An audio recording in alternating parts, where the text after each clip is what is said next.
ICC ने नई test ranking जारी की। जी हाँ, आईसीसी की नई टेस्ट रैंकिंग आई है, जहां पर आपको टेस्ट की बैट्समैन रैंकिंग मिलेगी, टेस्ट की बॉलिंग रैंकिंग और टेस्ट की ऑलराउंडर रैंकिंग। ये तो लेटेस्ट न्यूज़ है।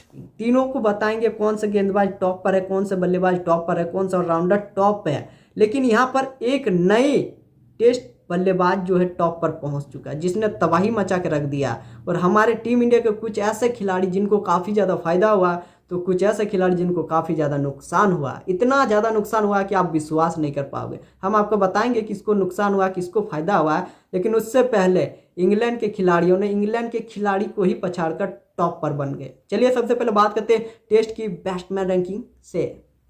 टेस्ट बैटिंग रैंकिंग में सबसे पहले हैरी ब्रूक पहुंच चुके हैं 898 अंक के साथ, और दूसरे पे जो रूट आ चुके हैं 897 पॉइंट के साथ। यानी कि जो रूट और हैरी ब्रूक दोनों ही इंग्लैंड से खेलते हैं, लेकिन अब हैरी ब्रूक के पास ताज पहुंच चुका है। और नंबर 3 पे केन विलियमसन, नंबर 4 पे यशस्वी जायसवाल बरकरार है, उन्होंने अपनी पोजीशन को बनाए रखा है। उसके बाद उसके नीचे ट्रेविस हेड है, उसके बाद Kamindu Mendis, Temba Bavuma, Daryl Mitchell, Rishabh Pant को भाई 3 पायदान का नुकसान हुआ है। वो 6 पर थे, लेकिन अब सीधे 9 पर आ गए हैं, और शोध शकील 10 पर है। और जो जिसको नुकसान हुआ है वो है विराट कोहली भाई साहब को बहुत ही बड़ा नुकसान हुआ। 6 पायदान का इसको नुकसान हुआ, और ये सीधे 20 अंकों में पहुंच गए, 20 रैंकिंग पे आ गए हैं। और रोहित शर्मा भाई तो 30 नंबर पर पहुंच गए। यानी कि विराट कोहली और रोहित शर्मा को सीधा सीधा नुकसान हुआ है। बॉलिंग रैंकिंग की अगर बात करोगे तो हमारे जसप्रीत बुमराह टॉप पर बने हुए हैं 890 अंकों के साथ। रबाडा दूसरे नंबर पर है।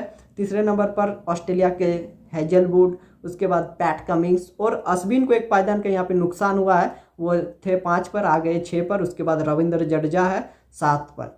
तो कुछ इस तरह गेंदबाजों की रैंकिंग है, जिसमें आपको साफ दिख रहा है। अब ऑलराउंडरों की रैंकिंग की बात कर लेते हैं, जिसमें रविंद्र जडेजा टॉप पर है 415 अंकों के साथ। मेहदी हसन बांग्लादेश से 284 अंकों के साथ 2 पर। रविचंद्रन अश्विन को भी एक पायदान का यहाँ नुकसान हुआ, 3 पर आ गए वो। उसके बाद Shakib Al Hasan, Marco Jansen, Jason Holder, Joe Root, Ben Stoke और अक्षर पटेल को भी एक पायदान का नुकसान हुआ, वो सीधे 9 पर आ गए। अगर वो खिलेंगे ही नहीं तो नुकसान तो भाई होगा ना। तो ये थी आईसीसी की नई रैंकिंग दोस्तों, जिसमें फायदा हुआ जसप्रीत बुमराह को, अक्षर पटेल को नुकसान हुआ, विराट कोहली को नुकसान हुआ, रोहित शर्मा को नुकसान हुआ।